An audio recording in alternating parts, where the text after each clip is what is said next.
hari ini masih bisa ada di tempat ini, seperti Ibu Gembala katakan, ini semua karena anugerah Tuhan. Ya, mungkin kita bersyukur masih diberi kesehatan sama Tuhan ya. Sedangkan bukan berarti kadang-kadang kita berpikir, anak saya kadang berkata corona ini ada apa enggak sih ya? Karena kita nggak mengalami. Sedangkan kalau kita perhatikan juga, banyak orang yang sedang mengalami. Kalau kita tidak mengalami, bukan berarti kita harus sembrono, yang kita terus mempergunakan anugerah Tuhan. Bapak Gembala sering berkata, kalau kita sehat, hidup kita ini untuk apa? Apa yang kita bisa berikan untuk Tuhan kalau kita diberi kesehatan? Di Tuhan ya. Pagi ini saya akan kita akan belajar bersama-sama apa sih yang bisa kita kerjakan di dalam anugerah yang sedang Tuhan berikan untuk kita semua ya. Judulnya pendek sekali, coba do it ya, atau kalau bahasa Indonesia katakan lakukan saja. Lakukan saja, pendek sekali ya. Cuma makna yang terkandung di sini banyak sekali. Sekarang kita akan sama-sama baca ya. Saya dan jemaat bersama-sama sehati membacakan dalam Mazmur 116 ayat 12. Yuk kita katakan dengan iman yang teguh, dengan cinta kita kembali kepada cinta Tuhan. Katakan dengan mantap ya. Oke, 1, 2, 3. Bagaimana akan kubalas kepada Tuhan segala kebajikannya kepadaku ya. Jadi semua ada yang nggak baca tadi? Saya rasa semua baca ya.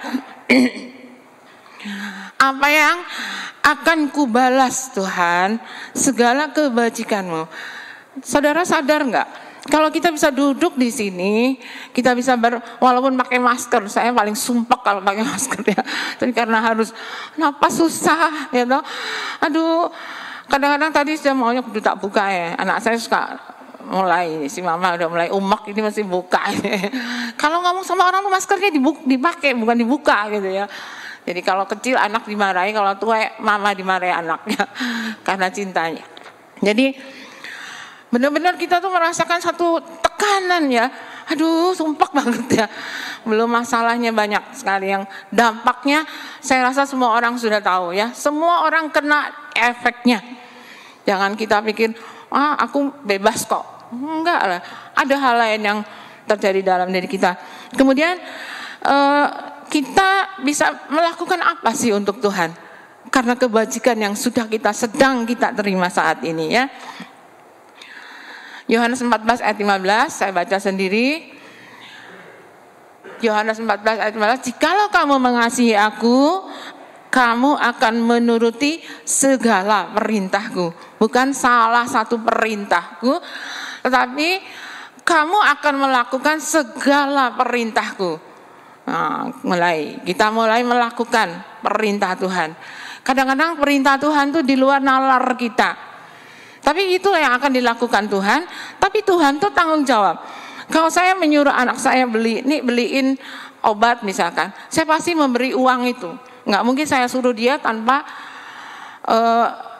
bertanggung jawab maksud saya. Tuhan pun begitu. Kalau Tuhan Yesus menyuruh kita, jemaat GPPS lakukan ini, lakukan saja. Karena Tuhan tuh nggak mungkin tinggalkan kita. Kita akan melihat beberapa contoh, 2 dari perjanjian lama dan 2 dari perjanjian baru. Kalau kita rangkai semua banyak sekali. Kita ambil contoh beberapa saja yang spektakuler, ya, puji Tuhan. Coba saudara kalau punya catatan, ini kan karena waktunya pendek, dicatat saja ya. Kita buka dalam Keluaran 4 ayat 2 sampai 4. Itu saya hanya akan membacanya di ayat 2 saja. Keluaran 4 ayat 2 sampai 4 ya. Saya akan bacakan di ayat 2 saja. Tuhan berfirman kepada Musa, apakah yang di tanganmu itu? Jawab Musa, tongkat. Sebuah tongkat saja. Apa sih gunanya tongkat? Ya mungkin bagi yang udah lansia tongkat itu berguna untuk membantu jalan ya, atau juga tongkat hanya digunakan untuk menggembalakan kambing domba. Rasanya tongkat ini gak terlalu berguna ya. Tuhan katakan, Musa ini disuruh Tuhan untuk memimpin suatu bangsa yang besar untuk keluar dari perbudakan Mesir. Bayangkan, tugas yang diberikan Tuhan untuk Musa itu gak mudah, saudara. Mimpin orang segini aja pusing ya Pak Gembala ya. Banyak, puji Tuhan, Gembala kita oke. Ya. Kadang-kadang karyawan ada beberapa gitu dengan berbagai karakter itu munyeng kepala ya seorang pemimpin. Apalagi Musa harus memimpin seluruh bangsa Israel yang jumlahnya banyak sekali waktu itu ya. Dan Musa tidak punya keahlian apa-apa. Dia hanya memiliki tongkat. Tuhan berkata, apa yang ada di tanganmu? Sebuah tongkat. Bayangkan, Tuhan menyuruh Musa memimpin bangsa Israel hanya dengan apa yang dimiliki Musa. Bukan Tuhan katakan, Musa mimpin bangsa Israel nih, tak kasih senjata yang banyak, nih tak kasih alat ini. Tidak.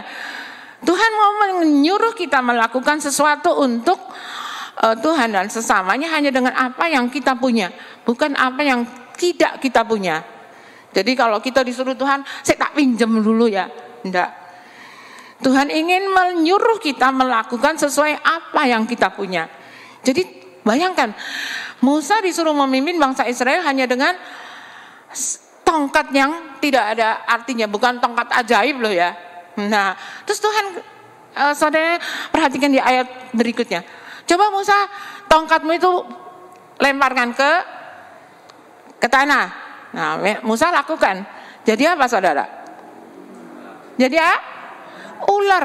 Saudara kalau tahu, mungkin yang suka hampir semua orang takut sama ular ya. Ular itu kalau mau nangkap ular yang ditangkap apanya? Apa? Kepala ya. Sebab kalau ular itu ditangkap ekornya, pasti dia akan muter dan mematuk orang yang menangkapnya. Tuhan mah nyuruhnya apa? Musa, tangkapan ularnya, ekornya yang disuruh nangkap. Ya benar nggak? Nih Tuhan ini luar biasa deh. Allah ini gimana sih? Nah kalau aku tangkap ular ekornya, aku lah patuk, aku lah bisa mati. Tapi Musa tetap melakukan, walaupun mungkin di luar nalar Musa ya. Gimana sih Allah ini kalau nyuruh kok menakutkan sekali. Musa lakukan itu, dia melakukan itu.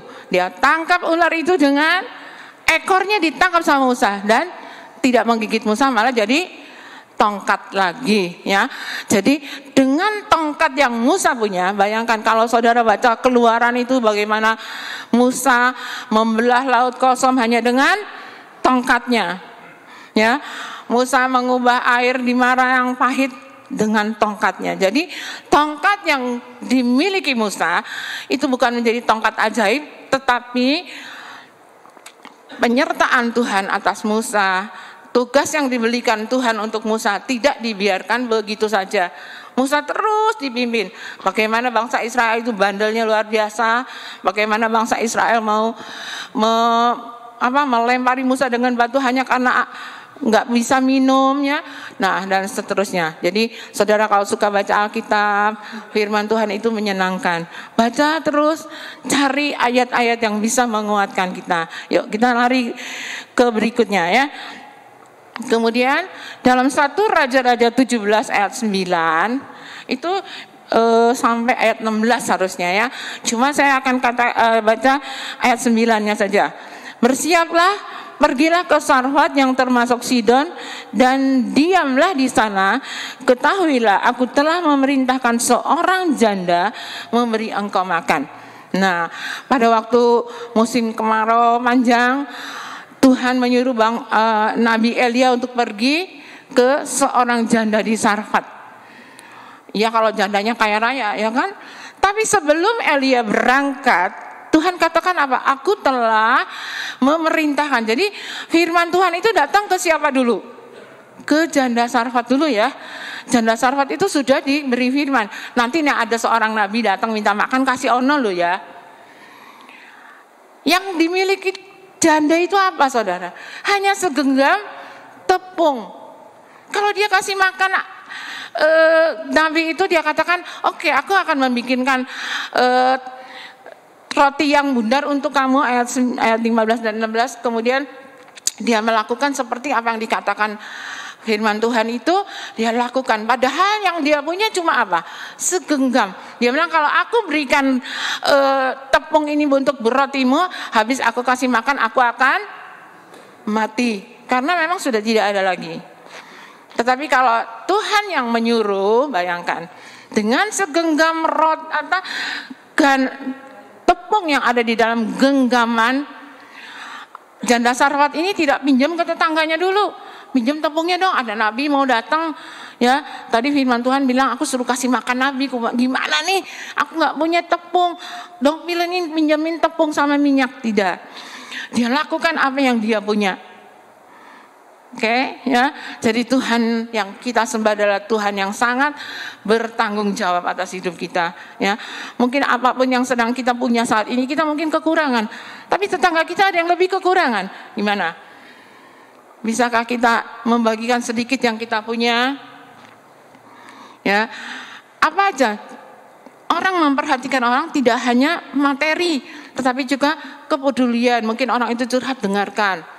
Ya, apa yang dia, tapi jangan sekali-sekali curhatnya orang lain menjadi bahan gosip. Orang kalau sudah mempercayakan kita dicurhatin, itu jadi rahasia kita dan Tuhan. Jangan dibuat bahan gosipnya. Oke, saya tuh nggak bisa lihat jam, di mana ya jamnya? Tadi saya lihat ke sana terus. Oke, ya, jadi masih ada waktu nih. Itu tentang perjanjian lama. Sekarang kita pindah loncat ke perjanjian baru, ya. Nah, coba ini udah sering. Coba saya, karena ada waktu, saya mau tambahin yang janda Sarfat itu, ya. Saya mau berikan ayat yang ke-15 aja, yuk kita baca sama-sama, ya. Atau saya aja yang baca. Ayat 15, lalu pergilah perempuan itu dan berbuat seperti yang dikatakan Elia. Maka perempuan itu dan dia serta anak perempuan itu mendapat makan beberapa waktu lamanya, ya. Jadi firman Tuhan itu digenapi. Enggak mungkin kalau Tuhan menyuruh seseorang, Tuhan membiarkan dia harus mengalami penderitaan panjang. Enggak mungkin. Sekarang kita lari ke perjanjian baru. Kita buka Matius pasal 14. Matius pasal 14 ayat 17 dan 18. Saya baca ayat yang ke 17 dan 18 saja. Oke. Jawab mereka, yang ada pada kami di sini hanya 5 roti dan 2 ikan. Yesus berkata, bawalah kepadaku. Ini cerita yang udah familiar sekali, ya. Semua jemaat pasti udah pernah tahu kalau Tuhan memberi makan hanya dengan 5 roti dan 2 ekor ikan. Pada waktu Tuhan berfirman, mengajar banyak orang, ya, sebetulnya Tuhan tuh nggak kepingin orang itu ngikutin Tuhan, tapi ternyata mereka lewat jalan darat dan akhirnya bertemu lagi dengan Tuhan Yesus dengan sekian banyak orang. Nah, sampai malam Tuhan bilang, orang-orang ini harus dikasih, muridnya bilang, Tuhan, orang-orang ini suruh pulang, nanti kan mereka kelaparan, suruh pulang untuk membeli makanan. Tuhan bilang, jangan, orang udah kecapean kok disuruh pulang, kasih mereka makan. Muridnya bilang, Tuhan, ini gimana sih, orang segini banyaknya, suruh ngasih makan, dari mana aku bisa memberi makan sekian banyaknya? Tuhan bilang, kamu punya apa? Di kami ini, kami hanya punya 5 roti dan 2 ekor ikan. Tuhan katakan, bawa sini. Mereka melakukan. Jadi Tuhan tuh gak pernah menyuruh sesuatu yang kita tidak punya. Lakukan saja. Apa yang Tuhan katakan, lakukan saja. Do it, ya. Bukan duit loh, saudara. Nah, duit itu semua orang suka, ya. Duit itu. Tadi suamiku bilang, duit itu nanti pikir duit kamu judulnya duit, minta duit, ya. Duit itu diperlukan oleh semua orang memang. Siapa yang nggak butuh duit, apalagi zaman sekarang, ya. Pandemi ini keterlaluan. Kapan sih pulangnya corona ini? Apa nggak punya rumah corona itu, ya? Keliaran terus, ya, toh. Puji Tuhan. Nah, Jadi pada waktu itu Tuhan katakan, apa yang kamu punya? Cuma 5 roti dan 2 ikan. Tuhan bilang, bawaan sini. Waktu itu Tuhan memberkati roti itu, ayo sekarang bagi, no. Ya, 5 roti ini dicuilin nggak habis-habis saudara. Sampai akhirnya bersisa berapa? 12 bakul. Ya. Jadi Tuhan kalau memberkati itu jangan khawatir. Bukan untuk diri kita sendiri, buat orang lain juga, bahkan masih ada sisanya. Jangan pernah berbantah-bantah dengan Tuhan. Citeng ngomong tok ya. Firman Tuhan ini cuma cerita-cerita, dongeng-dongeng yang nggak pernah aku alami. Kalau saudara nggak pernah ngalami, minta sama Tuhan. Tapi jangan nantang sama Tuhan. Suamiku dulu pernah nantang. Dulu tapi udah. Nah, Tuhan, kok KB orang dapat mujizat? Aku cuma denger kesaksiannya tok. Ya. Kasih aku mujizat supaya aku juga merasakan bagaimana mujizat itu terjadi. Itu namanya nantang saudara ya. Kalau cuma ngomong Tuhan, aku kepingin mujizatmu dong ya. Nah, benar dikasih mujizat, saya sakit tiba-tiba tanpa angin hujan langsung sakit yang heboh banget. Nah dia baru tahu, Tuhan ampuni mulut saya ini ya, mujizatnya jangan terlalu heboh ya. Jadi menakutkan sekali kalau kita nantang Tuhan ya. Jadi kalau kita memiliki Allah yang hidup, tadi kembali ya, apa yang kita punya ini satu saat pasti hilang, pasti memudar katanya tadi pujian ya. Tetapi kalau kita memiliki Yesus, waktu Rasul Paulus meminta Tuhan, keluarkan duri dari dagingku ini ya, supaya aku tuh bebas dari penderitaan. Tuhan bilang apa? Kasih karunia-Ku cukup bagimu. Jadi kasih karunia yang kita punya itu berbeda-beda. Saudara harus sadar itu. Kita harus menyadari. Kita bisa begitu bangun bisa bernafas, itu salah satu anugerah. Napasku masih enak. Ponakan saya sekarang lagi kena tuh COVID. Ya, kasihan sekali, udah badannya besar. Dia, hidungku nggak bisa cium sama sekali, mulutku nggak bisa merasakan. Saya kasihan banget ya, karena ponakan saya ini badannya besar sekali, obesitas lah ya. Jadi anugerah Tuhan. Tuhan mau pakai dia, kita doakan ya, supaya Tuhan tetap memakai dia menjadi penggantinya hamba Tuhan yang sudah Tuhan panggil beberapa saat yang lalu ya. Nah, jadi kalau kita bisa melakukan sesuatu untuk Tuhan, saya tuh kalau disuruh, Cineng bisa khotbah, saya tuh merasa bangga. Masih bisa ya, Tuhan masih mau pakai saya, mulut yang saya punya, apapun kondisi saya saat ini, Tuhan masih tetap mau pakai gitu ya. Kadang bangga, bukan sombong, bangga. Jadi masih ada, Tuhan masih mau beri saya kesempatan untuk melakukan sesuatu ya. Nah jadi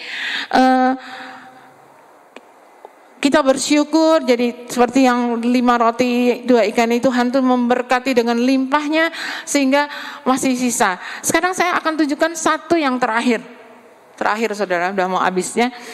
Lukas 5 ini kata hafalan. Saudara catat Lukas 5 ayat 1 sampai 11. Saya hanya akan membacanya ayat 3 saja. Ayat 3 saja.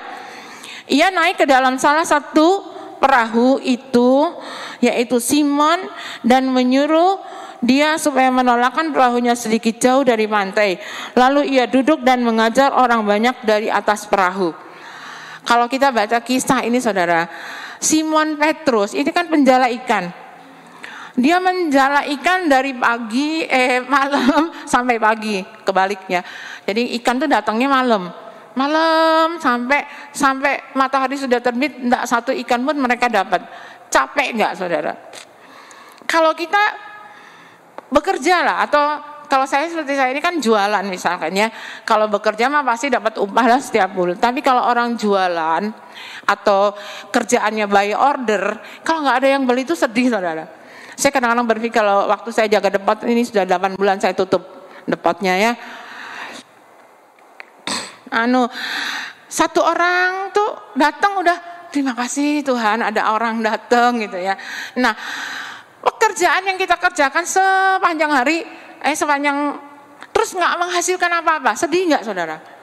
Sedih, capek, pegel, emosi.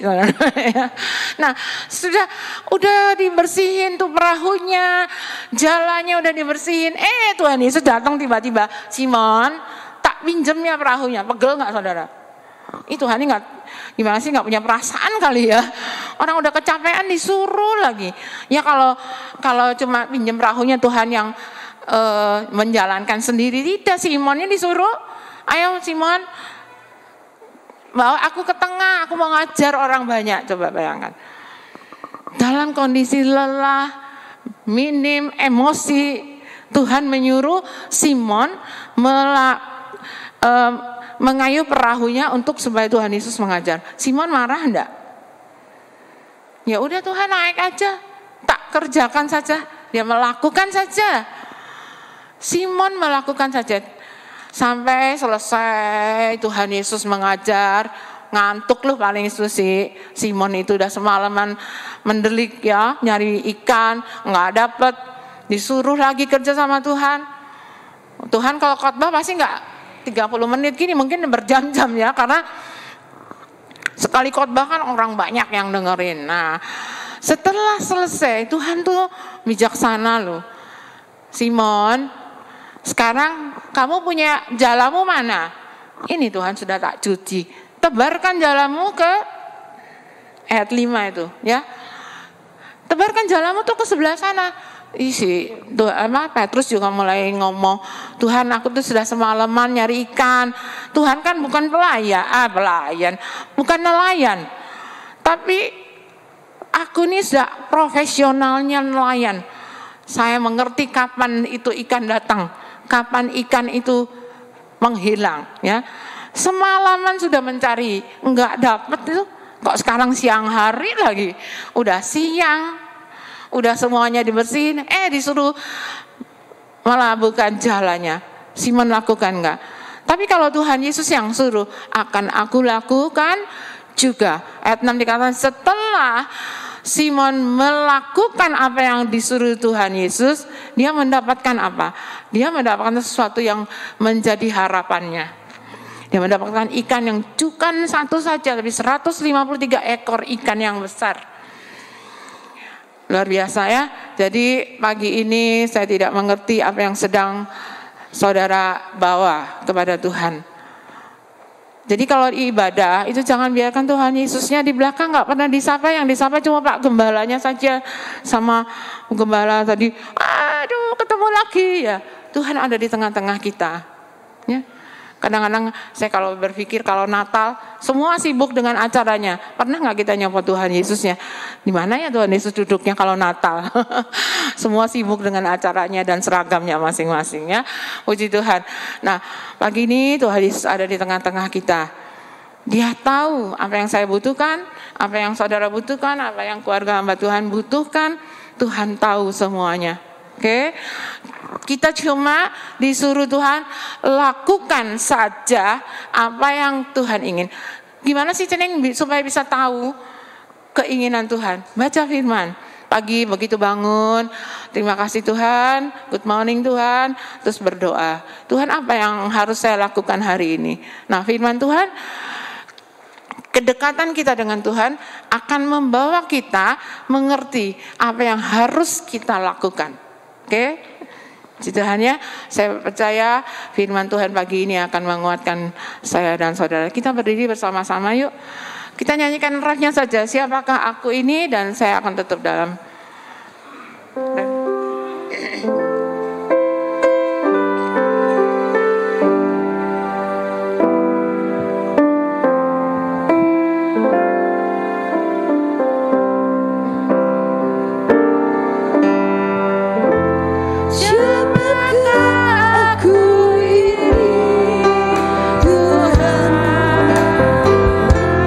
Jadi biji matamu.